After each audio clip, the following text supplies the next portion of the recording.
आणि एमपीएससी प्रकरणामध्ये पहिल्यांदा आमदार रोहित पवारांनी पेपरफुटीचा आरोप केला होता। या प्रकरणी आज पुन्हा रोहित पवारांनी विद्यार्थ्यांच्या आंदोलनामध्ये जात यावर भाष्यही केलं। महाराष्ट्र लोकसेवा आयोगाचे अध्यक्ष फार मोठ्या नेत्याचे मित्र आहेत। एमपीएससीच्या अध्यक्षांनी आणि सचिवांनी राजीनामा द्यावा।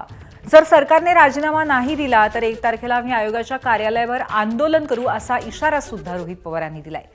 तसंच ऑफलाईनच हवे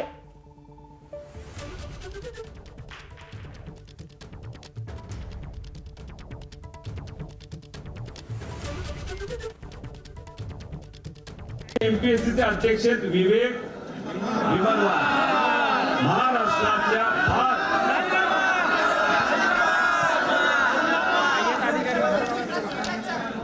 फार मोठ्या एका नेत्याचे मित्र आहेत। एका शाळेत का कॉलेजमध्ये जर या महिन्या अखेरेपर्यंत तुम्ही राजीनामा नाही दिला तर 1 तारखेला दुपारी 12 वाजता मी तुमच्या कार्यालयात येतो। आमचा विश्वास हा ऑफलाईन परीक्षेवर आहे, ऑनलाईन आहे। त्यामुळे या सरकारमध्ये इतके न घेत हुशार ते म्हणतील अरे ऑफलाईनचा पेपर आता फुटला, आता ऑनलाईन आम्हाला घ्यावं लागतंय।